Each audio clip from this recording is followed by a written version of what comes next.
Good afternoon, and welcome to the Capital Projects Committee meeting. My name is Eddie Robertson, and I will serve as chair of this meeting. And I would like for those on the committee to introduce themselves, starting at my far left. Alderman Skidmore, please. My name is Mark Skidmore. I'm the alderman from Ward 1. Push your button. Oh. Thank you, Chairman. My name is Mark Skidmore, and I'm the alderman from Ward 1. Thank you. Terry Goodwin, Alderman, Ward 4.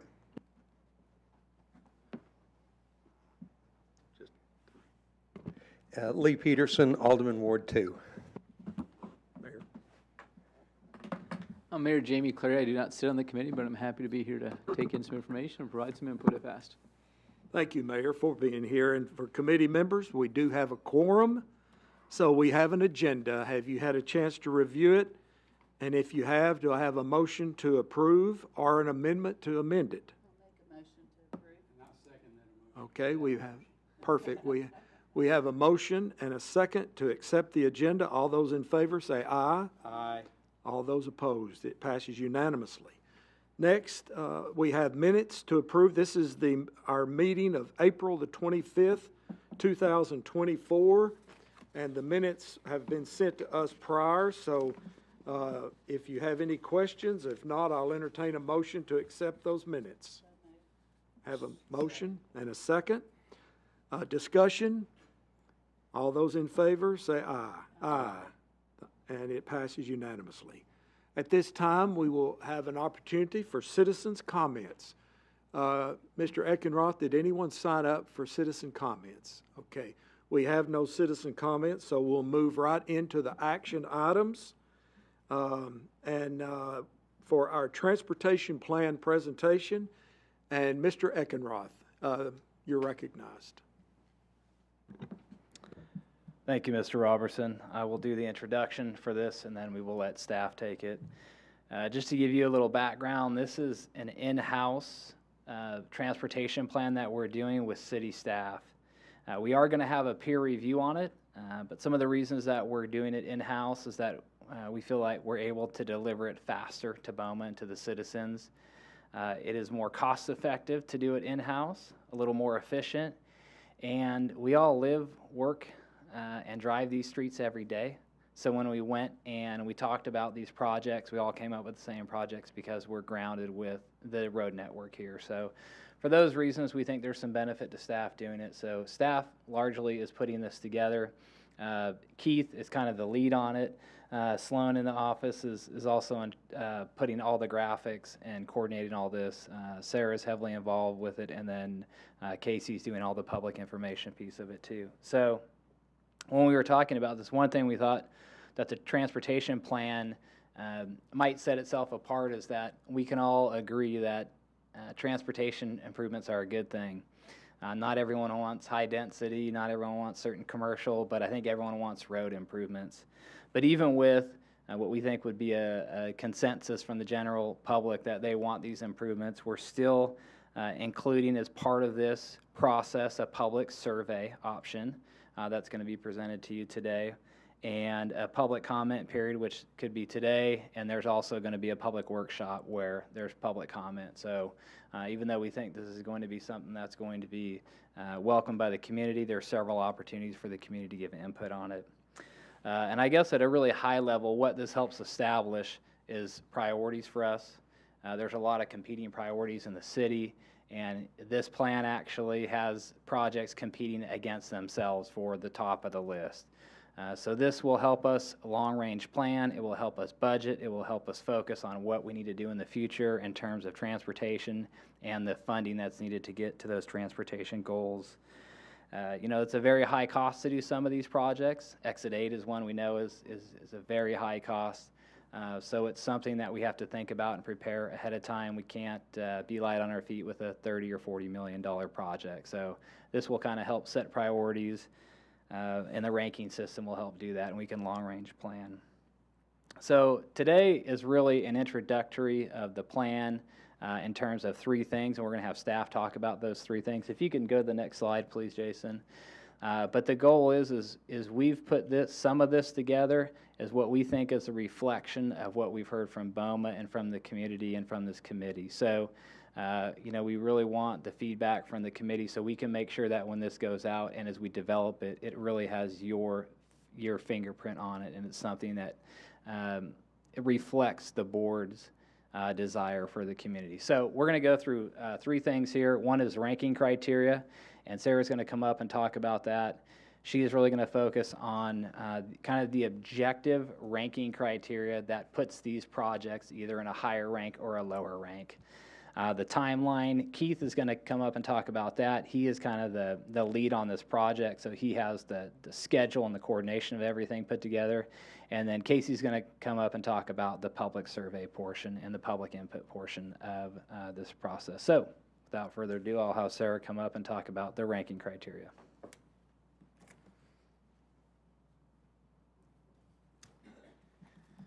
All right, go ahead and get started. In looking at this, this is a draft, and this is kind of what we've worked through. We have weighted ranking criteria. So we have 5 factors here. We have safety, which we have associated a weight of 35%. City cost. So there's an overall project cost, but then we're considering the city cost. So if there's no funding associated with it, that could be much larger. And so we've associated a weight of 25% with that.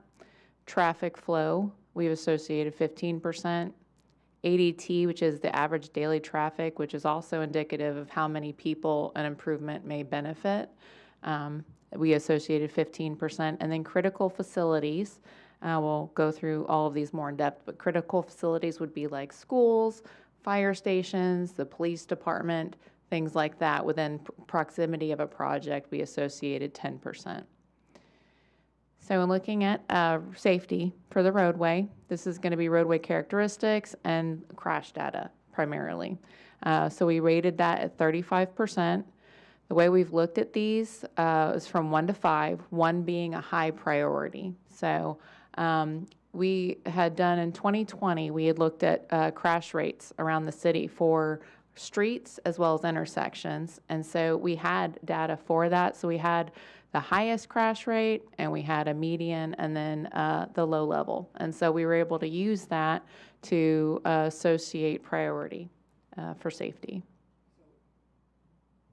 So the first one then, the 2022 intersection crash rate of 15.775 and the road crash rate, what's the analysis there?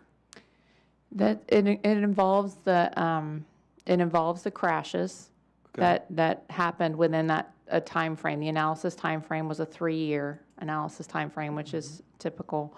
And then that includes it considers the volumes of the roadways. So like for intersections, it's based on volumes entering the intersection.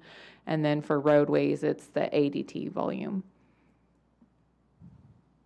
So that's why there are 2 different calculations. They're looked at separately. Okay. And then for city cost, again, we weighted that at 25%. Again, ranked 1 to 5, 1 being the highest priority or most favorable because it is the lowest city cost.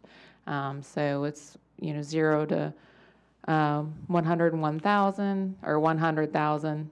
It should be 100,000 to 1 million, and then 1 million to 5 million, 5 million to approximately 10 million, and then 10 million plus. And then looking at traffic flow, when you're analyzing level of service, you analyze for intersections and also for roadways. And so those are looked at as level of service A through F, F being the worst, so that would be the highest priority. And so those are based on queuing analysis and delays. And then for roadways, one of the things you're really looking at is the congestion. And for free flow, if there are a lot of platoons, which means a lot of cars very close together, traveling together, where there's not much room to pass anyone or to speed up, choose what speed you want to travel, essentially. So we looked at those based on that criteria. And then our ADT, our average daily traffic count, we weighted that at 15%. The highest priority would be those ADTs that would be 10,000 or more. And then they go down from there. Examples, of course, be like Main Street, Indian Lake Boulevard, Glenbrook is another one, New Shackle. A lot of those major collectors and arterials will have those higher ADTs. And then our critical facilities, which is the proximity to parks, schools, fire, police, we weighted that at 10%. Again, 1 through 5, with the closer being a higher priority to those critical facilities. So we're looking at those within 500 feet and down to those within 2 miles. And some ranking examples have been provided. So just looking at one of the projects that was selected for an example, Imperial Road, Sanders Ferry Road intersection. So Sanders Ferry and Imperial, that city cost was ranked at 3, so kind of median. The safety at 4, so it's a safer area. It doesn't have a lot of documented collisions, things like that. The traffic flow was assessed at 3. And then the ADT was a little higher priority. It's a higher volume roadway. So that was at 2. And then critical facilities were at 3. So then the weighted ranking comes out at 3.2. And then again, we have New Shackle Island and Stop 30. You can see the sample rankings for that intersection. City cost is estimated at 2. Safety at 4. Traffic flow is a higher priority there at 1. We know we have a lot of congestion there, a lot of delay. ADT at 2, and the critical facilities at 4. There are none in very close proximity, so we come out at 2.75 with the weighted ranking. And then just again, it's the same examples here, but just looking at it a different way may help to see it more clearly. If you have any questions, I'm happy to So answer we those. have the data or the ability to collect all this data. Yes, we do. So at the level of service, we do not necessarily have all of the hard data, but we do have a lot of data to support the decisions that have been made, especially just traveling the roadways and knowing the areas where we have congestion. We can make educated guesses on what those level of services are based on what we know the delays to be. Several of the categories are kind of intercorrelated, though, aren't they? I mean, it's hard to distinguish, in my mind, clear distinctions between some of the categories. Sure, yes. And that is part of the reason this is a draft, and that is also another reason we will have a third-party peer review to provide input and, industry best practice input on this, the criteria and the plan in general. So just briefly again, tell me the difference in traffic flow and average daily traffic count. Traffic flow is more related to vehicles over time that travel a particular roadway or intersection. So it's how fast they're moving, and how much capacity our roadways are able to offer them to move vehicles through faster. So that's the flow, whereas the ADT is just specific to the count of vehicles. So it's not really considering how fast they are or are not moving, if there's congestion, if they're traveling together. So they are somewhat independent, but also, like you said, they are also interrelated. Yeah. Any other questions? I do, Sarah. It's easy to get 13 different opinions up here on what priorities should be for the city, but I appreciate you, in Dr. Fauci's quotes, following the science. Ranking these really puts them into perspective where it's hard to question the data behind it. So thank you for doing that. And I appreciate all of these projects in Ward 2. All right, thank you. All right, so moving along, Keith is going to come up and talk to us about the timeline.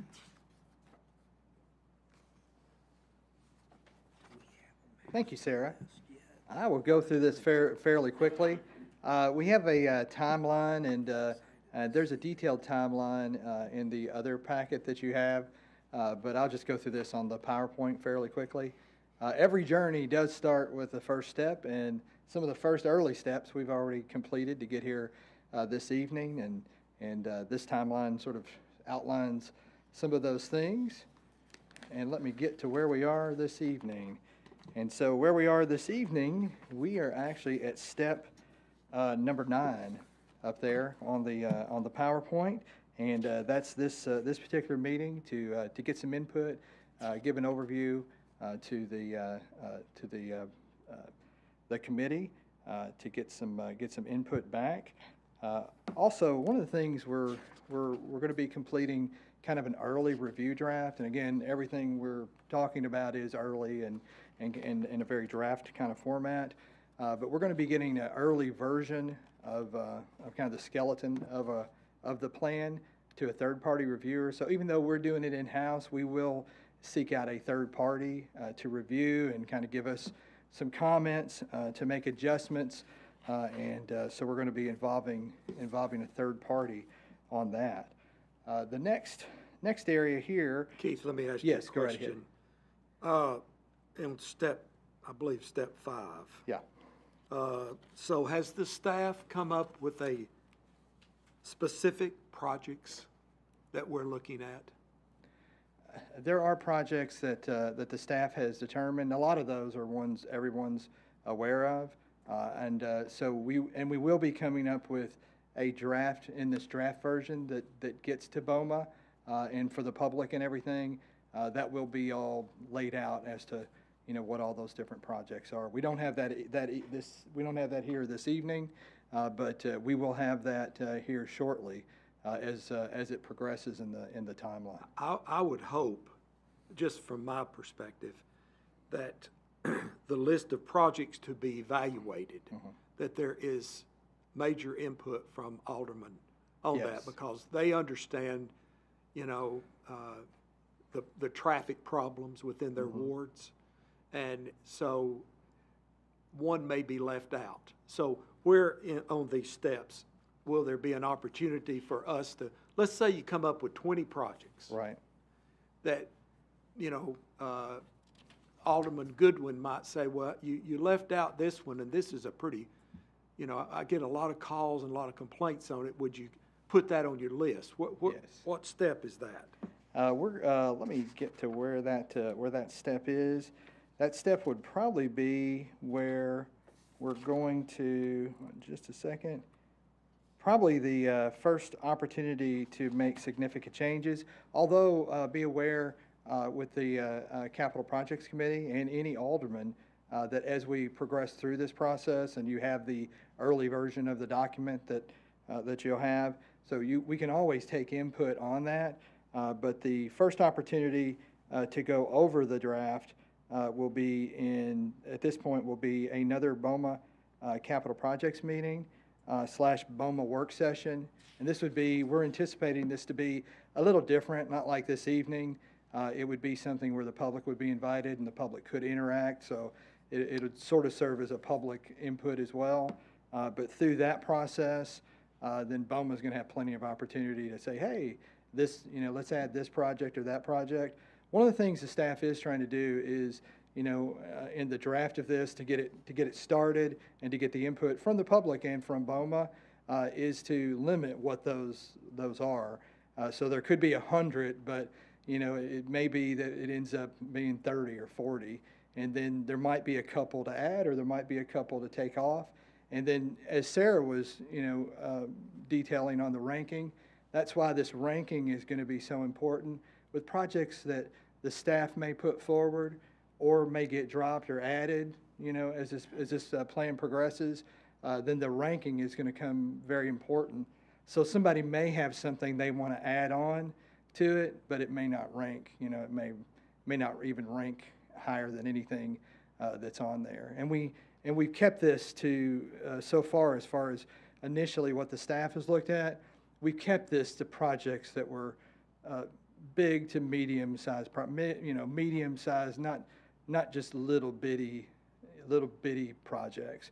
Although there could be a whole lot of those, but this is looking at, from a capital outlay, is looking at really major improvements that could make a significant difference. So tell me what the third-party consultant is going to do. We're still working on getting that third party at this time, but as we envision it, the third party will take the draft of our plan and then just point out, hey, you may want to expound on this, or where you're going at with your ranking. Did you consider this, or bring this data into it, or make suggestions to us for that? Overall, though, this is going to be a fairly straightforward plan. There isn't going to be a ton of writing in it. There's going to be a lot of just very specific things that ultimately are all going to support, at the end of the day, what BOMA decides are the priorities for transportation projects over the next 10 years. So that's how we're going to use the third party, and they'll look at our initial plan and give us some comments, and then they'll have other opportunities that are notified here in the timeline to maybe give us more specific things as we refine the plan, and we can take that into account. So the third-party review, which is set, I guess that's called stop 11. Yeah. Marker 11, of course, it's before BOMA will have any opportunity to comment on the projects that have been selected and evaluated. Is that correct? Yeah, now this will not be the third party, and correct me if I'm wrong, Sarah, but the third party will not necessarily be addressing the specific projects that we may have identified in the draft. It's just the structure of it. Okay. Because, we're doing this, as Jesse had explained, we're doing this in-house, and we're doing it with our abilities and inabilities, and, doing it, which I think we can create a really good plan that'll be something that's actually useful, that we'll use in coming years. But in doing that, we just felt like, we're not having a consultant do it, but it would be good to have a third party at least look at it from a technical standpoint. And it may be they're like, hey, this looks good. I wouldn't change anything, but hopefully there might be a couple of things that would be helpful, that they could say, hey, did you consider this, or did you consider this? But on the level of the plan, this is going to be a very thorough plan, but it's going to be totally different than if we just hired somebody to do it. If we hired somebody to do it, we're going to get a pretty thick plan. There's going to be a lot of words and I just and didn't things. want BOMA to make some minor modifications. I'm sure the plan is going to be fine, but Yeah. if there were minor modifications, I didn't want the city to have to get the third-party consultant to come in. But you've addressed that. They're not going to be looking at the projects. They're going to be looking at the efficacy, I guess, of the Yeah. evaluation system. Correct? That's correct. They're Okay. just going to be somebody we're bouncing it off of. Okay. But they will not be directing it. They will not be. We'll take under consideration under advisement what they suggest, and we'll document that as well. We're not. So whatever it is they suggest, we'll have that readily available for BOMA to say, hey, here's what the third party said. But they may list 8 different things for us to consider, and we may only consider one of them, because the third party won't be driving the plan. Really, the BOMA will be the one driving the plan. So Any that's other kinda what it is. questions at this time for Keith? I do. Keith, how much is a third-party consultant? Cost? You want to address that? Yeah, I'll let Sarah address that. So we haven't finalized anything yet, but we're looking at doing like an on-call hourly rate. So it'll just be based on, professional services hourly rate for engineering. And how long would it take for that third party to review this plan and have their recommendations? I think currently in the timeline, we're showing about 2 weeks. That might be a little bit aggressive for an on-call. Could be 3 weeks, but we have had many discussions about what timelines we're looking at, and they're going to work very hard to meet those timelines. y'all have already done the heavy lifting and prioritized the list and really put in some incredible time in this plan. And you mentioned BOEM is driving this, but also with our Survey Monkey going out to residents, I think all this can be handled in-house. And I don't know why we would even need a third-party consultant. Y'all are doing an incredible job. Thank you. Thank you. Any other questions? Keith, Yes. this is a transportation plan, is that Yes. correct? Kind of a long-term transportation plan. Ideally, we're looking over the next 10 years with the understanding that everything we're going to be talking about couldn't be accomplished. Yeah. But we will, at the end of the day, BOMA will set priorities as to what it is that BOMA wants to accomplish in the next 10 years with those projects. And I don't want to do anything to add time because I like the timeline that we're going to have recommendations and dollar figures by the mid-year budget review, correct? Yes. Correct. Yes. Okay. That's correct. Is there any need for the planning commission to be involved in this? And I don't want to delay it, by another bureaucratic level. But most transportation plans that we have, the planning commission has some input, don't they?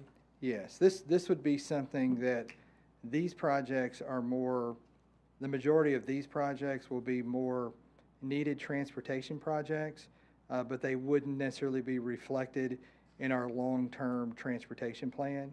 So ideally, what I have in mind is we go through this process and we get this completed, and after we get this completed, after the first of next year, then we embark with the planning commission after we have this guidance.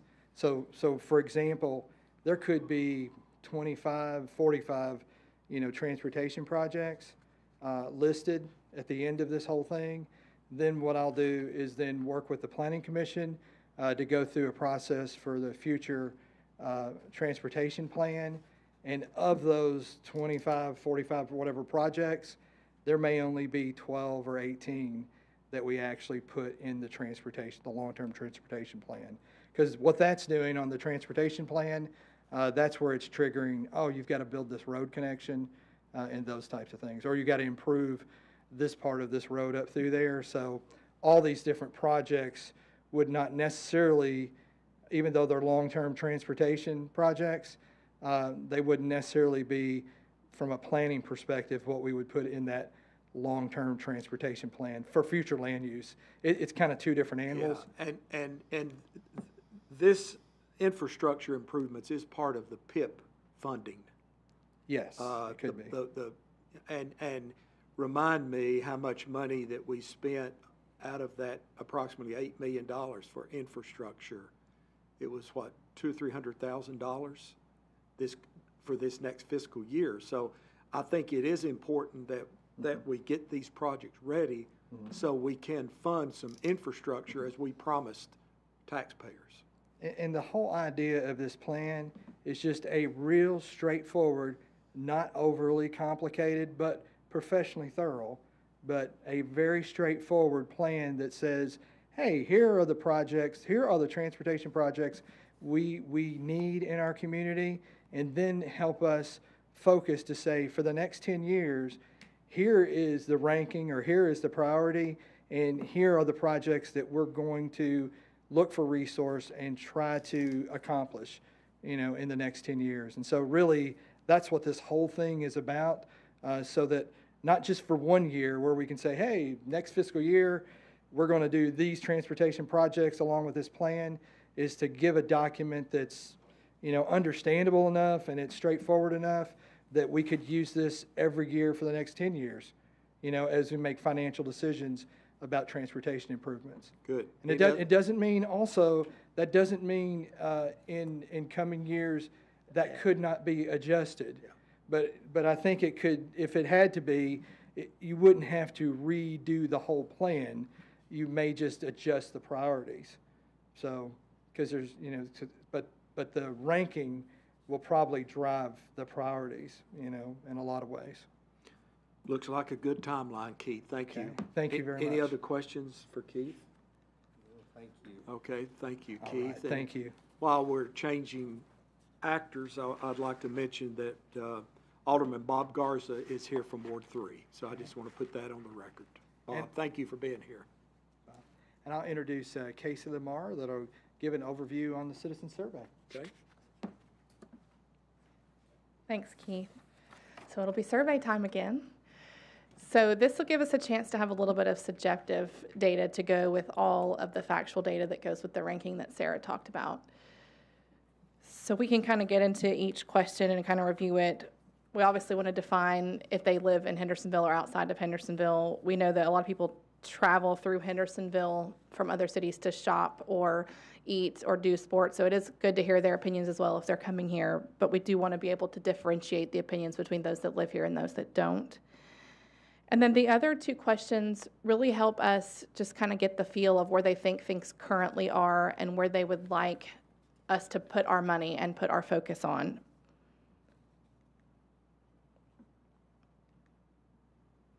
And then we give them two statements, again, to help us decide kind of with the budget. Where does the priority go? Where do they think the money should be spent with the budget? So pretty short and sweet and to the point.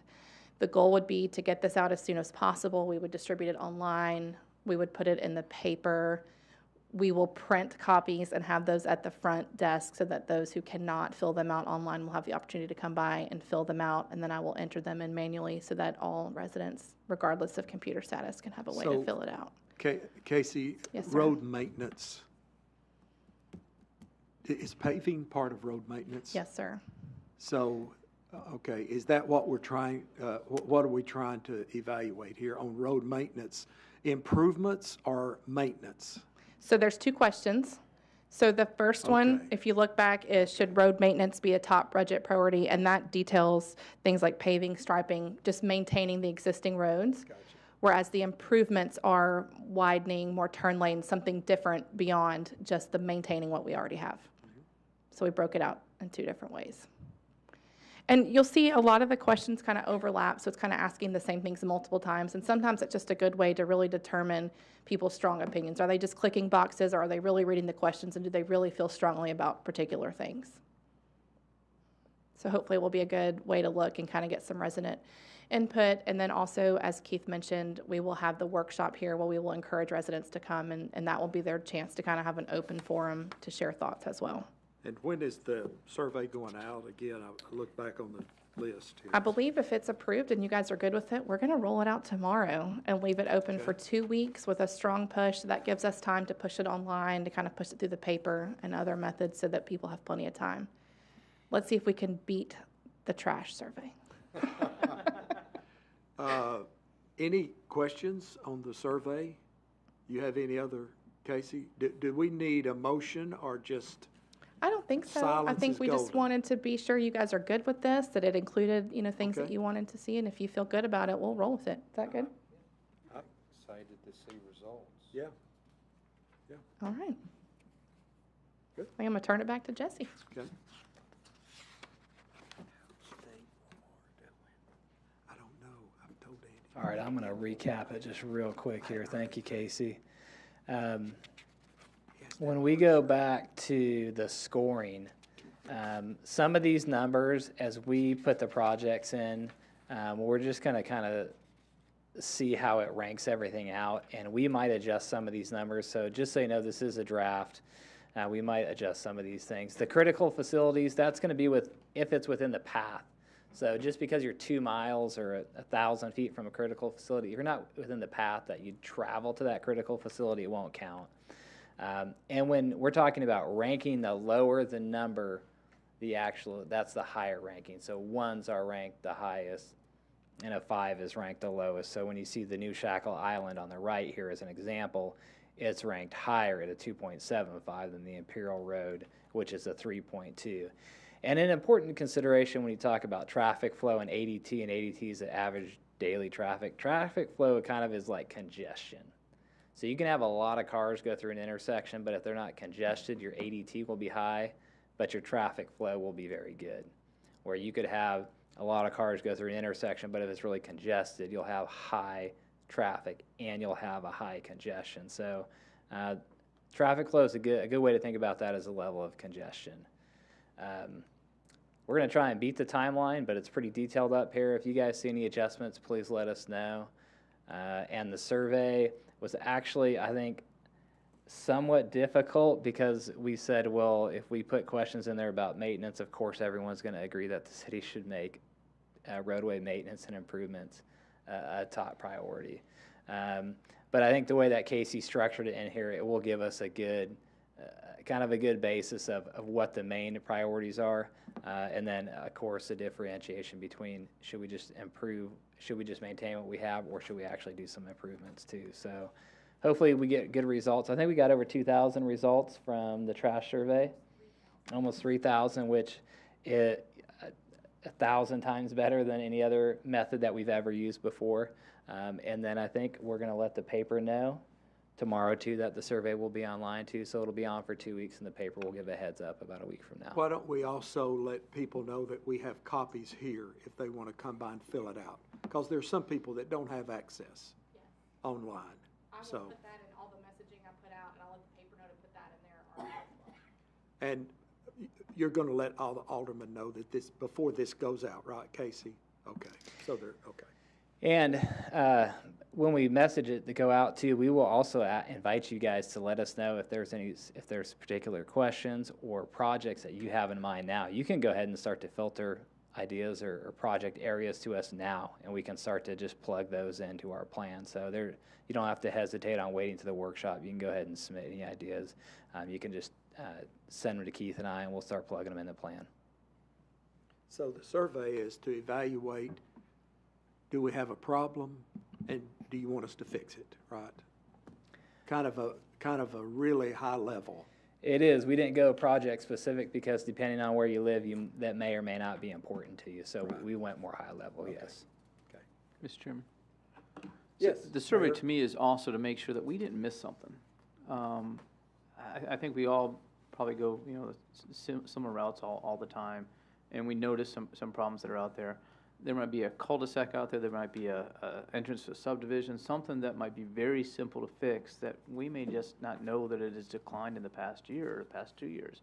So that helps us also. And we might find some smaller projects, at least this is my feeling on the survey, we might find some smaller projects that have a great value to some folks that are very easy for us to address.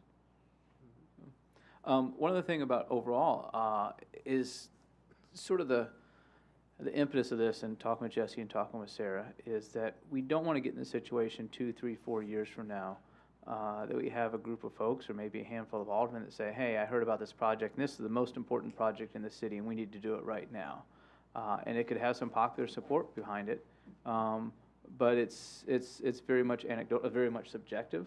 Whereas with the rankings that we have through this, it gives us a reason to step back and go, but is it better than this project? Because if we take on a project just because it might be a knee-jerk reaction or it might be something that's popular right now, it means that we're bumping something else out of the way.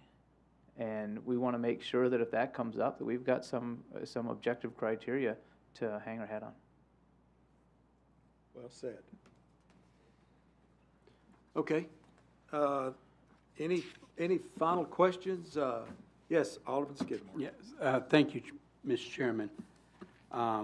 Just to kind of follow up on this, I appreciate everything you've done here. I really do. It's something that we've needed. I'm impressed with the survey thing because I was really impressed with the trash, the garbage refuse survey. I think the Board of Aldermen as a whole was we were all very enlightened on some of the responses that we received from that, and was very helpful. So I'm excited about this at all. So my question to you is it okay at this point for us as aldermen to put it out on the social media to do that or not? And of course, I'm not very good at that social media, but I'm trying. Trying to do better. So tomorrow, I will send a link to all of the aldermen with the survey and the messaging that we'll be putting it out. And then it would Okay. be great for consistency Right. if you guys can just go share the post that Right, we that's have what- on the okay. city page as soon as it's there. And then maybe take the messaging, and it's kind of like I've said with the trash. If you have HOA groups, please go in there and drop a note in there too. So it's not just sharing it on your page. It's, if you have email groups, I know a lot of the aldermen have email groups with Yeah. constituents. It's just every single way, the more that we can get the word out, the better response we'll get. Yeah, well, that's great. All right, thank you. Yep. Now, my question, I don't know to whom or to anyone that can answer this, because this plays a role, and as well, I know the mayor knows this probably better than any of us, but this happens quite frankly a lot, and I know that you, Sarah, you know this as well. Let's say let's say, oh God, 6 or 7 years from now, the growth of Hendersonville has changed again, because we've you know, one time we say it's one way, and then in 5 years later we go, oops, you know, it's going somewhere else. Are we going to allow, like, some of these? I'm not saying they will become obsolete, but they might. These projects might be less of an improvement for the city as a whole if we don't change and go the other way.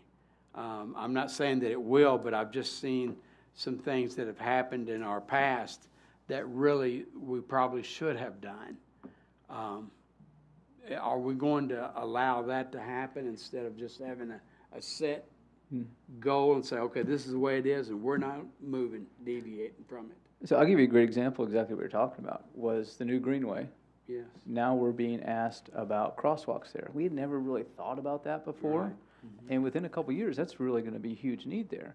I We- think, yes. We also have a project plan for what is the HG Hill Center, which is where Cash Saver is. If that happens, we're probably going to really need to look at Walton Ferry Road and the alignment that's happened there. Yes, sir. And possibly some work right there. So I'll let Jesse go ahead from there. No, but you're right. I mean, you've kind of hit what I was talking about. Yes, sir, go ahead, I'm sorry. You're correct. We tried to put us in a position to say, hey, 5 years and 10 years from now, we should be thinking today about what is going to impact us 5 and 10 years from now, but we only know what we know today. That's right. So I think this Yeah. plan is going to have to come back to the board. That was a great example of the Greenway. As those things come up, we're going to have to put projects in here. We may have to change the ranking, but I don't think, it's not something that's going to stay static for 10 years. Right. We're going to have to come back and revamp this, but this gives us a good framework to come back to adjust in the future. Okay, I appreciate that. That makes me feel a lot better, you know, just as a citizen of Hendersonville, you know, that you're going to allow that process to happen with the city leaders at that time to do that kind of thing, because this city's, you never know in the city of Hendersonville. You really don't. You know, our growth, it just, one way will be one way, and then the next couple of years you'll see it going another way. So it's kind of exciting in a way for that to occur for the city. But anyway, thank you all. Thank you, Mayor. Thank you. Good point, thank you. Thank you, Chairman. Yes, sir.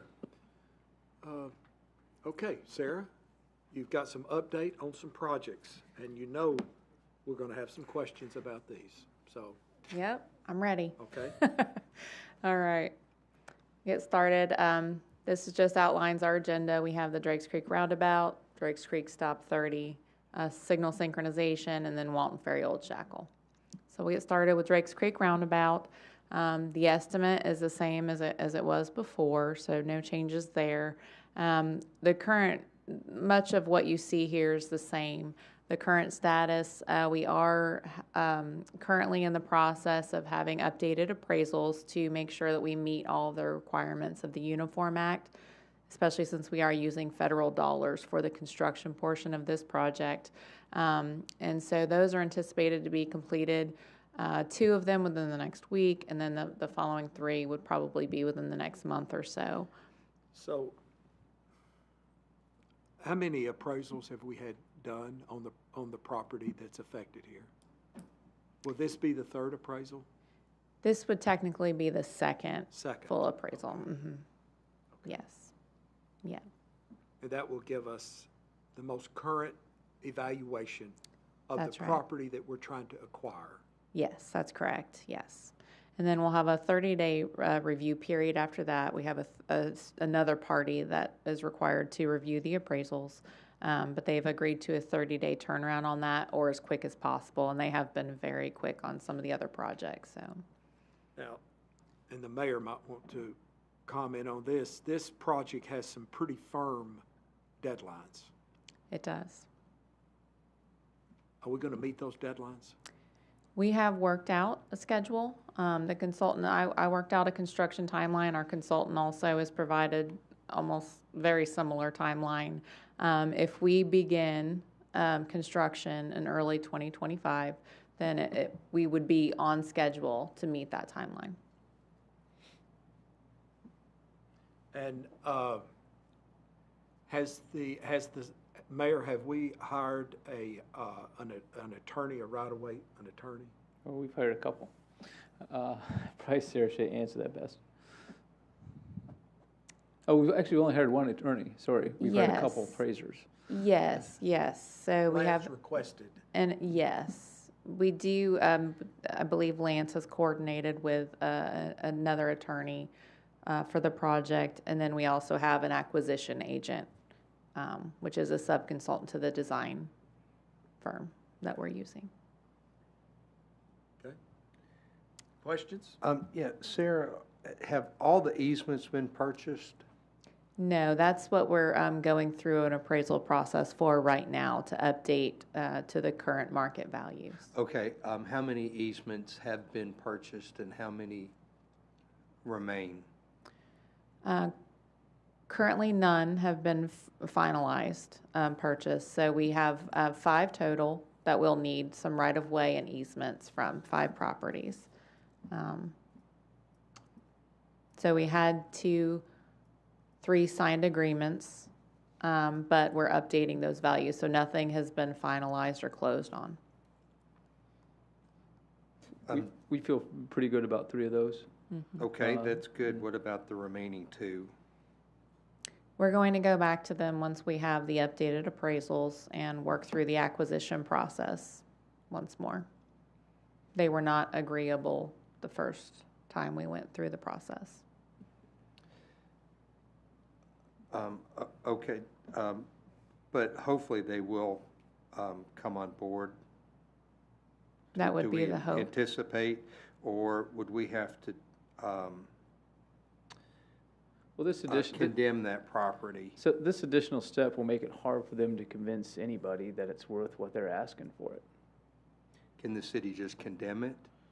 We could do that in, Through court. yeah, we could. That would probably delay the project and probably wouldn't be the best way to go about it. That's always, that's in our back pocket for every project that we have. It's in our back pocket for, for whatever we're working on, have coming in the future. We obviously don't want to do that. And with the additional appraisal, we'll show them that there's really not much justification for contesting what our offer is. Okay, thank you. Yeah, I mean, I think the difference is what we are offering is almost like 9 times more than what we're offering. So does staff know, seem like I've heard that there may be some statutory limitations on what we can pay for right-of-ways for public purposes. So Sarah, you mentioned the act that we have to follow. Do you want to explain that? I may not know the complete answer to your question. I know that TDOT uses 10% as a guideline. They can typically, for like a local programs project or a project that TDOT does, Yes. they allow 10% negotiation. Over the appraised value. That's right. Okay. Yeah, but I'm not 100% certain that that's a Uniform Act requirement or if that's just TDOT's standard practice. Any other questions on this project? No. It's very needed. You know, Durham Farms and all of the development over there is, plus, yeah, so, okay. Any way that we can help, let us know. Thank you. All right, Sarah, next. All right, moving on, Drake's Creek Stop 30 intersection. Again, this is much the same for now. We did receive the updated appraisals. They have completed all of the appraisals. Two of them came in quite a bit higher than anticipated. Of course, right-of-way is always just it's a guess, essentially, when you're estimating that until they actually go through the appraisal process. So we are in the process of updating the TIP. The appraisal phase, previously it was estimated at 400,000. Right now we're at roughly 1.4 million. So it did add about $1 million to that phase. So we may see, we'll be requesting additional funds by the time we get to construction. Hopefully those would be available through the GNRC. So let me understand what you just said. The portion of right-of-way acquisition was budgeted 400,000. And actually, it's now budgeted for 1.4. That's right. That's only the right-of-way acquisition. That's not construction of the project. That's correct. Yes. Wow, $1 million over what we budgeted. Yeah. Good thing we have some unallocated funds to pay. Okay. All Any other right. questions on that? Go ahead, Sarah. Oh, no, I'm sorry. I don't have anything else on that Any project. any questions on this? Okay, thank you. Okay. Signal synchronization. I'm sure many of you have noticed that we have implemented the new timings. We did add 3 additional intersections along Main Street. So Bonita, Anderson, and Maple have also been tied in to the coordination along Main Street, which I believe has been a significant benefit. I know we've received some complaints from people on the side streets waiting a little bit longer, but the flow on Main Street really has been a significant improvement. As far as our capital project, the estimate is currently still the same. They'll reevaluate that again before we go to construction. As far as the status, we are in the design phase still. We had submitted to TDOT and received comments back, and we did not realize had not received all of the comments. And so we're going through and reevaluating those. And a lot of it is, again, it's similar to the first project where they had questions about locations of poles, about them not being in our right-of-way or an easement, but a lot of those poles we had already vetted and they're not being used as part of the project. So we will have responses to those, and our consultant anticipates resubmitting this next week. And so then we'd have a review timeline after that. If we received any other comments, which I don't anticipate, but if we did at that time, we would request a meeting to go over the comments and just make sure we are fully satisfying all comments before resubmitting, or seeing if we can just, satisfy what they're looking for before even having to resubmit. The timeline for the project is still expected to be the same. If we can move through this design step and get approval, the rest of it hopefully would move a little more quickly. And remind us what light synchronization that we have done. Main Street and New Shackle. Yes, and Indian Lake Boulevard. And Indian Lake. That's right. Okay. Yes. I can tell a difference on New Shackle. It's much improved. Good. When That's I good to travel hear. that. Any questions on light synchronization? Okay. All right. Moving on, we have our Walton Ferry Old Shackle project.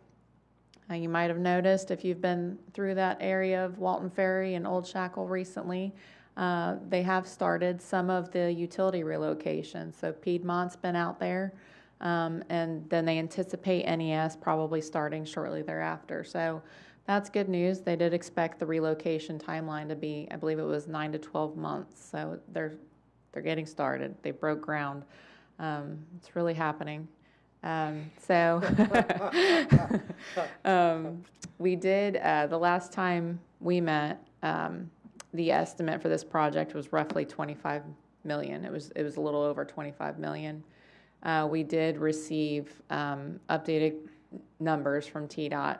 They thought that they had the correct total for right-of-way when they passed it on before our last meeting. There were a couple of tracks that had not completed yet, and so the value of those had not been included. and that added $925,000 to the project for right-of-way. And that ultimately, if you remember last time when we met, we were going to be responsible for roughly $87,000, 100% out of pocket. So that $925,000, the way it is right now, would be 100% the responsibility of the city, and in addition to the 20% of the rest of the project. So why is our responsibility for right-of-way higher than our responsibility or financial obligation for the total project? The total project is 20%, right? The city has to put up 20% of the project, but we have to put up 100% of the right-of-way acquisition? No, so, sorry, I did not explain that well. So we are responsible for 80/20 up to the amount of the funding that's associated with the project. So the additional money that we're 100% responsible for is not specific to right-of-way. It's just that increased cost in the right-of-way phase is impacting the percentage, the amount that we are going to be 100% responsible for. Of course, the construction is just an estimate for now. It has not been let yet. So it's very unlikely that it would be less, if we're being honest. So if it's more, then there would be additional money. But the $1 million that we would be responsible for at 100%, it's not specific to right-of-way. It's the whole project total. It's just because the funding that's associated with the project is $1 million less than the current project total. Mayor? Sir, I regret that I haven't asked this question in the past. Do we bear any cost for relocation of utilities? There probably is some portion that we may bear cost for if they are outside of our right-of-way, if they're in a private easement that the utility company holds. But for all of those that are within our right-of-way, we do not bear the cost of that. So what we see going on right now, we're not paying for? No. Okay, thank you. Did the state have to exercise eminent domain for any of the right-of-way acquisition? It's a very good question. I believe that there were some parcels that they did have to go through that process, which is why we didn't have the full total, because those funds had not been placed in escrow yet. So they went through Chancery Court? That is my understanding. Yeah. Could you get that information just as supplemental information? I'd Sure. like to know that, so that as we move forward on this other project, we can say this is not an anomaly. This does happen a lot. Yes. Unable to come to agreements. Yes. So if you could get that, I think that would be good. Alderman Peterson. Yeah, Chairman, eminent domain, sounds so much nicer than condemnation, Yeah, but that's why I usually- I go for the throat. Sarah, can GNRC cover that $900,000 easement that we didn't anticipate? Not at this time. So I don't know if you recall, before, this project was originally budgeted at roughly $5 million. And when we saw such a significant increase to the $16 million total, they did throw in additional funds at that time. It was, I can't remember exactly now, but I believe it was around $10 million that they put toward this project. And then they also put an additional $3 million in construction reserve, which we will also be using. So their response has been that they are seeing this across the board on all of their projects, and that they really don't have the discretionary funds right now. So I'd say it's possible. They're getting ready to go through another tip cycle. I don't know this for certain, but it's possible if they have a lot of funds that are unobligated for some of the other projects, they may be able to kind of reappropriate some of those, but that's not a guarantee. Okay, thank you. And Mayor, do we have the discretionary funds to make up for that amount? having just gone through the budget, and we had a lot of questions about what our fund balance was, and we have a healthy fund balance. But the reason we have a healthy fund balance is because we have been all very conservative, knowing that a situation like this might arise. Obviously, if GNRC is willing to put some more money in, and Keith and Sarah interact with the technical staff there regularly, we'll take their money. But we knew that a rainy day, when it comes to infrastructure, when it comes to projects like these, were going to happen. And that's why I've encouraged y'all, and y'all have gone along with me and even encouraged me to hold on to some money just in case. Just so frustrating. This has been on the books since '04, and it just keeps climbing in cost. And just be glad to get it started and finished. There is no way that I am going to, if I have any authority and power to make sure that it doesn't happen, to let this project lapse or delay any longer because of money. Yeah. Thank you, Mayor. Thank you, Chairman. Yeah. Any other questions for Sarah? We've got item 6. Other items that you would like to ask about? Board? I've got a couple. Okay. And Keith may be able to help with this one. I read something in the Hendersonville, I think it was the Standard, on the changing of the down Free Hill Road, that project. And I think the article said that there would be no need for a forest retreat exit off of 386. Now that was the article. I don't know if has there been any change in the plan for an exit, state exit there? No, that just may have not been communicated through that. I didn't read that particular article. But that property is the Music City Center where that was going to happen. Right. And now it's going to be hundreds of thousands of square feet of industrial space. And so they're where Molly Walton kind of goes along that property. They're going to build the road, Molly Walton, the length of their property, but that's still going to be short, I don't know, about 300 feet or so from Forest Retreat. So there's not going to be a connection at this point.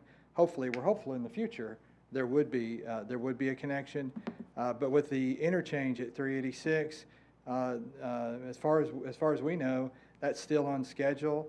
I think it's just a matter of whenever they're going to do the road widening on 386 to add the extra lanes. Okay. I don't think, from what I understand, they're not intending to do that interchange prior to adding the lane, and the mayor may have additional information on that. So that interchange is part of either Section 2 or Section 3 of the whole project. Section 1 is the longest, the most expensive, the shortest, but the one that takes the longest amount of time. And Section 1 is the bridge that reaches Vietnam Veterans Boulevard, between Vietnam Veterans Boulevard and I-65. So yes, there's still a strong possibility that bids could go out, a year and a half from now.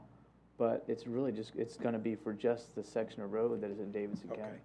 Okay, that answers my question on that. I just saw that in the article, and I wasn't aware of any changes. And then last, Sarah, if you would, and we don't need to discuss it now, but if you could just drop us a note on the status of Shackle Island and Old Drakes Creek. That is a county project, but I still get weekly inquiries about that. So if you could contact the city engineer or county engineer and just give us an update on that when you get it. Definitely. Thank you. Yeah. Any other items that we need to bring up to ask staff about? Bob, do you have any questions? The one you just asked. Okay.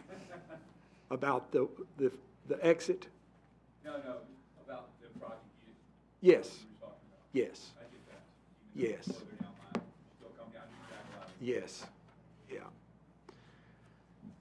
Okay. Alderman Peterson? Yeah, I would like to ask about Bradford Berry House. and see what the status, I believe there's an environmental assessment in being conducted at this point, but I would kind of just like to hear what we're doing going forward with the developer and the property that's been awarded to the city, and how we can make sure that we're doing our due diligence. Sure, so the property that fronts Main Street is not deeded to the city. That's where I think a couple of restaurants have put an application, gone through the planning commission. The Bradford Berry property really starts behind those plats that front Main. We have engaged a consultant to do the environmental report, and what that looks like is that's a two-phased approach. One is we're going to put a work plan together and contact GE, because GE put the deed restrictions on that property, to see if we can get some consensus from GE if our work plan will suffice for them to remove those deed restrictions. If they don't agree to that, we're probably going to go ahead and see if there's a way that we can test the physical samples of the soil, which we didn't do with the phase one, and based on that, to see if there's some way that we can remove the deed restrictions ourselves. So we're working through that process, but the first goal is to hopefully just get a work plan together where we can agree with GE on removing those deed restrictions. It might not be an easy task to get GE to agree to remove deed restrictions, but that's going to be our first approach. And if we can come up with a work plan that will work with them, that's phase one of the environmental assessment. And I think a PO was issued on that today because it was with the new budget. So that should be starting next week. We should be having phone calls with a consultant on that. Okay. Yeah, I appreciate the developer donating the 14 acres, the house, the grave site, and everything. I think it's just going to be a phenomenal place for the city to really share with future generations. But I would like to consult with the developers and see if there's any way we can at least protect the driveway from the front of the property, so there's nothing impeding the view of the Bradford Berry House from Main Street. I don't know how we go about doing that. I'm all for the development of the parcel, but if there's some way we can protect the view of the front of the house as well as the back that we've received that 14 acres of. But I just would hate to see it covered up and hidden from Johnny Cash Parkway. I think it's a jewel of the city. I'm excited that we can start fundraising and renovating and restoring that house back to its glory. So I just want to kind of put that in the back of everybody's mind, how we can go about preserving this house forever. Thank you. Thank you, Chairman. Sure. All right. I think that covers the agenda. Ms. Locke, do you have anything further that you would like to bring to us? No, I do not. Thank you. Okay. Well, in closing, I'm reminded of the saying, those that fail to plan to fail.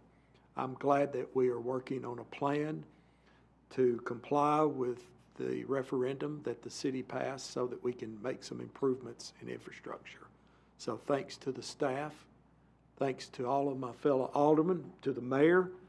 We're really working together toward the good of this city, better than I've ever seen it. And I've bragged a lot about this board and staff, and I will continue to do it as long as I have a mind to do it, So before I entertain a motion, Mayor, do you have anything? I do in a few minutes. Okay.